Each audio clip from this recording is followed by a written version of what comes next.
Dear Aunt Flo is a podcast about bad periods, and I'm your host, Elisa Michelle. Every month, we'll dive deep into my own vaginal monologues as I discuss my journey with endometriosis and share stories that we wish someone would have warned us about sooner. I am your new period BFF, so let's get comfortable speaking about our cycles. All right, we're here. Hello. Welcome back to Dear Aunt Flo, another episode, fresh. We are in a new month. It's April.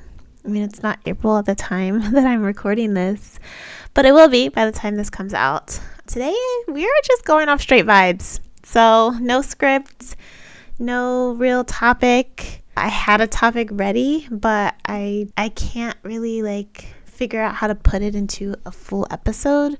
So yeah, I'll get to that. But anyway, welcome back. If you're returning, thank you for supporting. Thank you for watching. If you're on YouTube, thank you for listening. If you're on Spotify or Apple Podcasts, I really, really appreciate it. I started this literally just to share my story and to get it out of my head, to get it out of my body, release whatever trauma is locked up inside of there. And it has turned into this just thing that has to happen now. I don't know how else to explain it. It just feels like something that I have to do, like something that I have to share, something that I have to put out into the world, because the more that I share my story, the more that others share theirs. And it's just like, why are we all living the same life? Why are we all struggling to get healthcare? Why are we all struggling for someone to believe the things that are happening to our bodies? Why are we struggling to be afforded the proper and healthy options of food, of clothing, of product? It's just this journey, this sharing of our women's health journeys is very eye-opening, and sometimes it's very sobering. Sometimes it's very cathartic. I don't know. It's a good release. So yeah. So I'm going to continue doing that. And although I don't have a topic today, and a lot of this is just going to be me rambling on and on, I hope you stick around. I hope you want to hear what I have to say, even though there's no set topic. I think sometimes it's important to just talk things out, get it out of your brain. I journal every night, and it is something that I started to help with my memory, and it has turned into something that I have to do to release the day so that I can sleep and that I can breathe easy and start fresh in the new day. You know, if God affords me the ability to wake up the next morning, I'm putting 2 feet on the ground and moving forward. And then when the night comes, I'll journal about that. It's a lot of little things that correlate to each other in this journey that we call life. All that to say, welcome back if you are a returning viewer or listener, and welcome if you are new here, okay? This is what we do. This is a little unorthodox because, again, it's just me, the microphone, and the vibes today. But yeah, this is it. This is me. So yeah, if you're not already subscribed on YouTube, please click that subscribe button. Please turn those notifications on. Hit the like button. Comment below, where are you listening from? Where are you watching from? Tell me about you. Tell me about your story. Do you have endometriosis? Do you have endometriosis? Oh my gosh, I can't speak today. I can't speak a lot ever, but today is one of those days. Do you have PCOS? Do you have just irregular periods? Maybe you have what you think is a normal period. Share those stories too so that we can have some hope. We need hope over here. Maybe you have fibroids. Maybe you have cysts. Maybe you've had surgery in the past. Maybe you have to have surgery again. Share those stories. I think that the more we normalize what's happening to our bodies, the better care that we can get, the better we can advocate for ourselves and for others. And the more people will speak up about what's happening to them, because I come across a lot of women who kind of expect their period to just be bad. And that's not the case. I've learned over the past 7 years almost now that your periods shouldn't be painful. Your periods shouldn't take you out and take you down every month. Your periods shouldn't cause you to call out of work or not be able to go to school or not be able to get out of the bed. Like, that's not normal. That's not a normal period, and you should get looked at by a doctor, and you should find a doctor who cares, one, who listens, two, and who's going to do what they need to do to help you. Because a lot of times we ask for help, we seek help, we crave help, and we don't get it. We get dismissed, we get othered, we get told that it's all in our heads and it's just hormones. And while yes, it may be hormones, they can be regulated. And no, not with birth control. Because those are fake hormones. They're not real hormones. They're synthetic hormones. And they do more damage than they do good. It's literally just a band-aid to suppress or slow down whatever is happening in your body. That's just my personal opinion, but I am not an advocate for birth control. So if you're looking for that, you won't find it here. Not on this channel, not on this podcast, not ever. So just keep that in mind. For some people, it might be your be all, end all, be all. And if you feel safe doing that, then that's on you. But for me personally, my body does not like it, and I don't find that it is a course of action to help what's happening in my body. So yeah, I will leave it with that.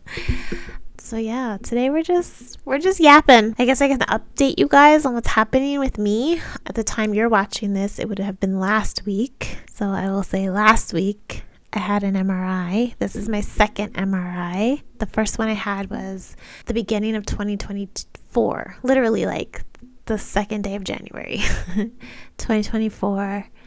And that MRI showed that I had a small cyst. I think it was like less than 2 centimeters, fibroid, and that my endometriosis was tethering to my rectum.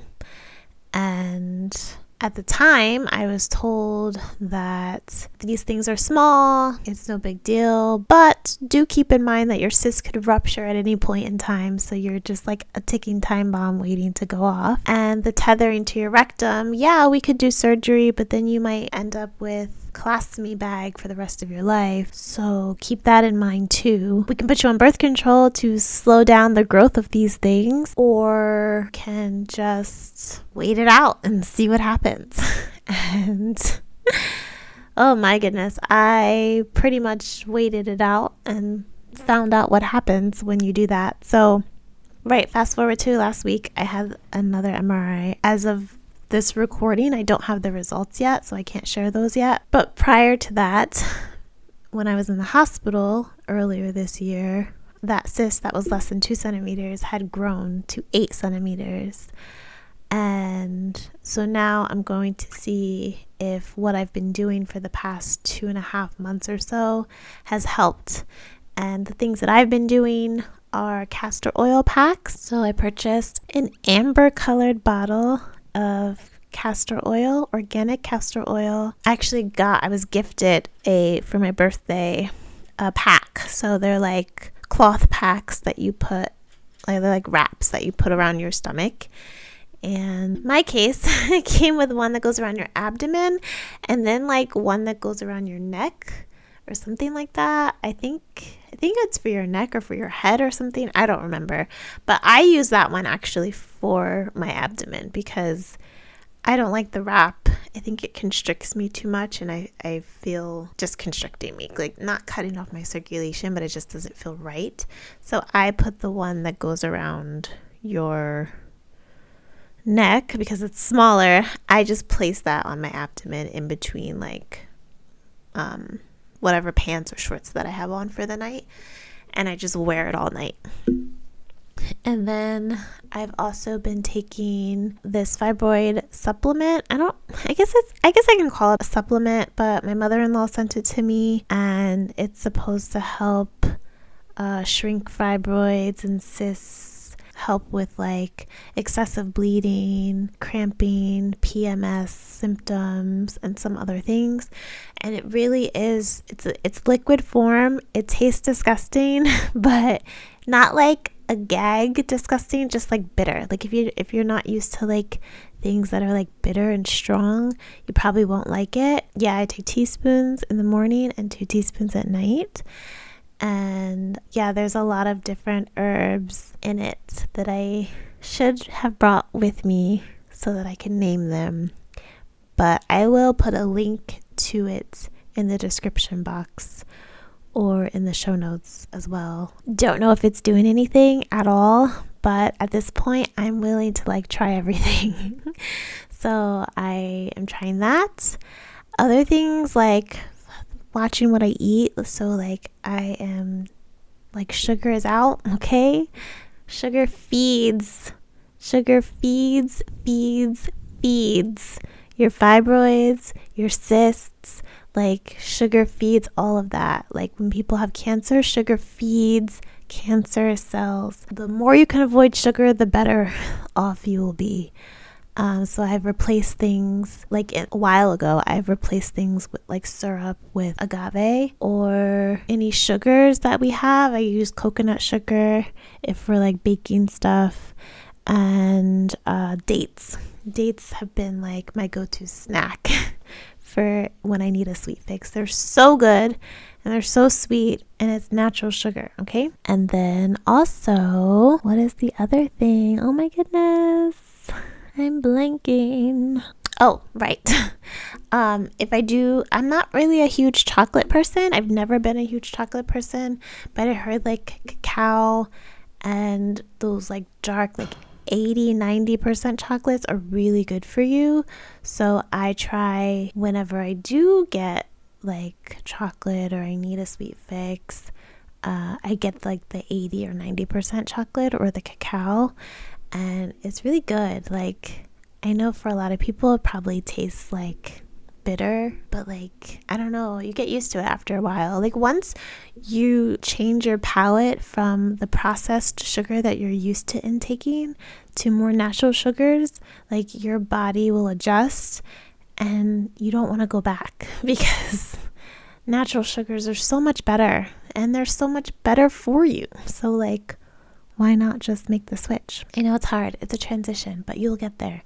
I used to be heavy on like Oreos and cookies and cakes and like so many sweets. I had a sweet tooth, okay? Definitely had a sweet tooth. And now it is way more refined. It's way more bougie. Like I can tell the difference between something that has like way too much sugar, like it's just overindulged in sugar, versus something that's not and that has more natural sugar taste to it. So yeah, and I think when I did the juicing cleanse, that helped with that too, curbing my sugar, my sweet tooth. Okay, one thing I have not been doing that I need to get back to is working out. I started in February, I think, when I started feeling better. I was getting back into the gym because literally I feel like my stomach and my butt switched places, and now I'm consistently bloated, where I look like I'm at least 2-3 months pregnant, and then my butt is just flat. Like my butt is completely gone, and it's so embarrassing, but that's where we are now. So I am just dealing with that in my own way, but I have not been motivated to go to the gym. I haven't been motivated to work out. I haven't been motivated to just want better for myself, and I think a lot of that is just because for the most part I am like in a constant state of discomfort. I won't say pain, but definitely a constant state of discomfort. If we go from like menstrual cycle week is just straight pain, and then it goes into discomfort for the remainder of the cycle, in the 28-day cycle. And right now my cycle is like 31 days in between. So I have like 10 to 14 days where I'm actively bleeding, and then the other like 14, 15 days I am either spotting a little bit, or I have this like nerve pain from what I'm guessing is the cyst. So my whole, like my right leg, my right thigh, and my pelvic area on the left side, I get these like sharp, intense pains that last for hours at a time on any given day. It's the absolute worst. I don't wish it upon anyone. And the only thing that has helped curb that, which also takes forever to kick in, is ibuprofen. But I also, on the flip side of that, I'm pretty sure my body does not like ibuprofen anymore. And I'm at a loss as to what pain medications to take. I don't want to take any, obviously, but I have to do what I have to do because I can't be in pain. So I'm stuck between a rock and a hard place on that. But yeah, taking the ibuprofen has like an aftertaste is the best way I can describe it. So I will take it. It will subside the pain, the nerve pain, and I'll be fine. But then like the next day I will get intense abdominal cramping, and that's the worst, and that lasts for a few days too. I'm assuming while it gets out of my system. So I feel like I'm in a constant state of discomfort and that I can't win. Like anytime I get a little bit ahead, I get like 10 steps backwards, and it's very frustrating for me because I really want nothing more than to be well. I want to be healthy. I want to feel good. I want to continue with my 5 a.m. wake ups and pray and do my devotions and have my time with God, and then go and work out all of my frustrations. And I was on such a regimen with that, and I loved it, and my body craved it, and like I felt so good after. But right now my body is just like, I guess, just stuck in a state of terror or trauma where I don't want to upset it in any way. And so the less I do, the better. And I don't think that it's healthy. So I'm going to work that out in therapy one day. But for now, I'm just letting that part out, because I have a desire to want to work out and want to refuel my body and put my booty back and flatten my stomach back out. But a lot of it, I think, is a fear. And I know that God did not give us the spirit of fear. And I am working to rectify that, but it's going to take some time. So anyway, have not been working out, but I need to be. And then I also need to drink more water. I've come to the realization this year, so ever since the hospital stay, honestly, that my bladder is just not what it used to be. It's very strange how one day things are working properly and the next day they're just not. And I am trying to grapple with that fact and understand like why and what's happening, but I don't know. I can only speculate that my endometriosis has infiltrated my bladder, and it's causing pretty much issues where like I will drink water, I will drink tea, I will drink, and literally won't feel like I have to use the bathroom for hours, to the point where like then my bladder will hurt and I'll have to go, right? And it's just like, where is the like trigger that tells your body that you have to pee? Like, I don't know. I feel like my endometriosis has infiltrated to the point where like I don't get that sensor anymore. And that's not good. It's not healthy, because then my body is just like holding on to all of this. And that's a lot of times when women with endo, but they get a lot of recurring UTIs or recurring bladder infections because their body isn't releasing the way that it should be. It's not working properly. Like something isn't working to allow your body to release what it needs to release when it's time.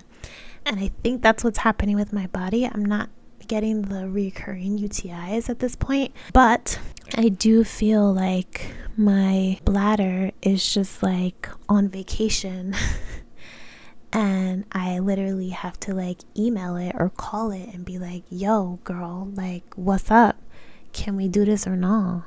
So I'm praying that the MRI shows something to let my brain know that I'm not going crazy. Because one thing I have realized is that I know my body. Okay, I know my body better than anyone right now, and I know when things aren't what they should be.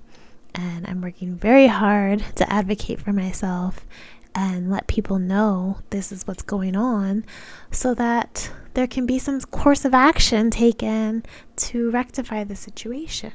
Will that happen? I don't know. But here we are. So I have that going on. I'm just like constantly bloated all of the time. And it is very jarring to see how much body mass and muscle that I've lost. But it's like not jarring enough to motivate me to fix it right now. And I know that's a mental thing that I have to work out, a mindset thing that I have to work out. And so y'all pray for me. And if you have experienced this in any point in your journey, can you please just like let me know like what you did for you that said, hey girl, like get yourself back in the gym, like lift a weight or do some yoga or Pilates or something, right? A lot of it too also is visually I lost the weight, so my clothes don't fit like they used to. A lot of my workout clothes in particular are very, not super loose, but like they don't fit properly. And that's annoying for one, when you're trying to work out and you're having to like pull your pants up all of the time. And two, it's just not like aesthetically pleasing. Like, let's be real. Like, I want to be able to record my workouts and share that so that I can see the progress. And I don't want to. I have no desire to show that part of me, that vulnerability. Like, this is easy, right? I can talk about what's happening on a microphone and on the camera as well, but you don't see it for real. Like, it's not like I'm showing you pictures of the blood clots that are left in my toilet, or pictures of my body and how just like disproportionate it is right now, because literally my stomach and my butt have switched places. It's really weird, but that's like the best way to describe it. So I'm stuck in this space of like wanting to do better and wanting to be better and not knowing the next step to get there per se.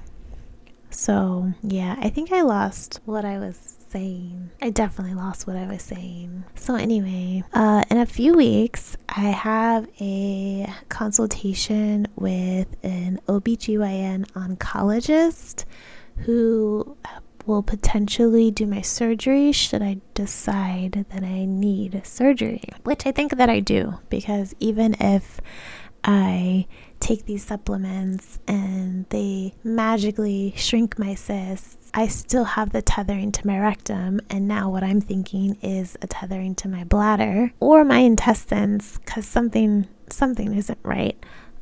So like those things need to be rectified, and the cyst itself, since it's blocking my tube, like I'm unable to get pregnant. So there's that aspect of things too. Like, I am on this fertility journey that I can't even be on.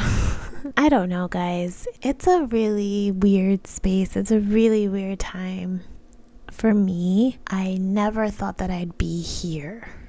I didn't see this for myself, And the hardest thing is not knowing how it happened, right? Like not knowing what causes endometriosis and what causes PCOS. Like there's no origin story to this. It's just like one day my body decided to not stop bleeding for 2 months straight, and then it was just like a domino effect beyond that, right? So I don't know what's next for me. I'm also in a space where I'm not motivated to work out. I'm not motivated to work. Like I have a small business and I have not been actively working in that small business since December of 2024.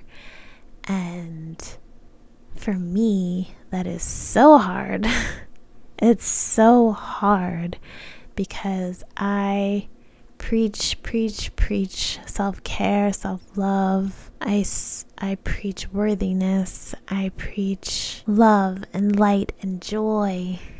And I'm not feeling any of that right now. That's really hard to reconcile with. Like, how do I preach all of these things and not practice them? Yes, I journal every night, but it's more so to just get the day out of my head so I can sleep, and not necessarily to self-improve. So yeah, I didn't think I'd be here. I didn't think that I would be in a space of uncertainty. And then on the other side of that, there's so many sides, there's so many different aspects and levels to this, right? But on the other side of that, I'm very locked in with God right now. Okay, I'm very like devotions every morning, prayer time every morning, cry time every morning. Like we are locked in, and in that uncertainty, there's still a little bit of peace. And that can only come from him, because I don't have it. I don't have the capability, the capacity to bring peace right now, because it's chaos everywhere in my mind. There's chaos in my heart. There's literal chaos in my uterus. So like in this time of uncertainty, in this time of self-loathing, in this time of just like sadness, anger even, he still gives me a little bit of peace. Like, and I can't describe it. I can't justify it other than like, that's God. That has to be God, because it's not coming from me. It's not coming from a friend or family member or a spouse. Like, that's God. And I'm holding on to that peace as much as possible, because I'm going to need his strength to get me through whatever is coming my way, right? I've been through the hell of the hospital stay and the recovery from that, and now, you know, these little things that happen during the cycle and after the cycle and before the next cycle. And then it's like, what's next, right? The MRI results, the consultation with the surgeon, the possible surgery, the recovery from the surgery, and then the process of, can I now start to bring life into this world? Like, is that going to be afforded to me? I don't know. There's so much uncertainty, and I have this little glimmer of peace, this little glimmer of hope that is just there, and it's unexplainable to the human eye, the human mind, but God knows, and I am holding on to that because that keeps me going. So yeah, a lot of rambling. I'm sure that I have gone off topic from one thought to the next, to the next, to the next. But that's where we are right now. I am just trying to understand what to do next. What's my journey forward? What's my next story, my next topic, my next podcast episode? But right now, we're just vibing, and that's all I can do. That's all I can do. So yeah, thanks for listening. Thanks for holding space for me. Thanks for sharing in this life that we have. Because we only get one, right? I desire to start up my workouts again, to implement different... Oh, I remember. Sorry. Acupuncture. I started acupuncture the last week. I will go every other week, and the lady that I spoke with will put me on a treatment plan. And right now that treatment plan is every other week, and we'll see what it does. If anything, it's good for my self-care. I don't do anything for myself, and acupuncture is wildly relaxing. The atmosphere that the room is in, there's like calming music, there's heater things, it's like a heat lamp that goes over your body, and it's just very like peaceful. Yeah, so that's another thing that I have implemented into my regimen of natural ways to alleviate what's happening inside of my body. Right. I know some people try like meditation to release whatever trauma they may be holding on to. I haven't gotten there yet, but I might look into it. But anyway, so yeah, that's what's happening.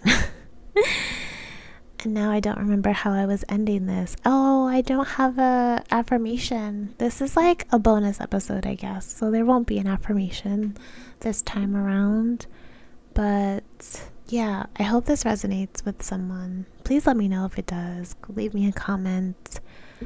Shoot me a DM if you want to be anonymous and you don't want to share, your story. I'm very open, very transparent. I try to help where I can.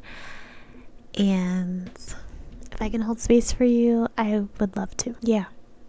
Okay. Well, we've reached the end of this rant, this venting session. So if you would like to subscribe, I'd greatly appreciate it. Subscribe on YouTube, follow me on Apple Podcasts or Spotify Podcasts. If you have been listening for a while and you have yet to leave me a review, what are you waiting for? Leave me a review. Let me know how you found me, what you think of the podcast. Share your story. Yeah, I want this to be an open community, open forum community. I want us to be able to kiki with each other, share our war stories and share our success stories. If you've had surgery and it was successful for you, share that. Like, give someone hope. I think the more that we tell our stories, the more that we share what's happening with our bodies, the better. I wholeheartedly believe that. I think for too long, women's health just was not a priority. It still isn't a priority. And I think we need to take back that narrative and make it a priority. So yeah, that's my story. All right. I love you. I see you. I hear you. Peace. Hey BFFs, thanks for tuning in to Dear Aunt Flo.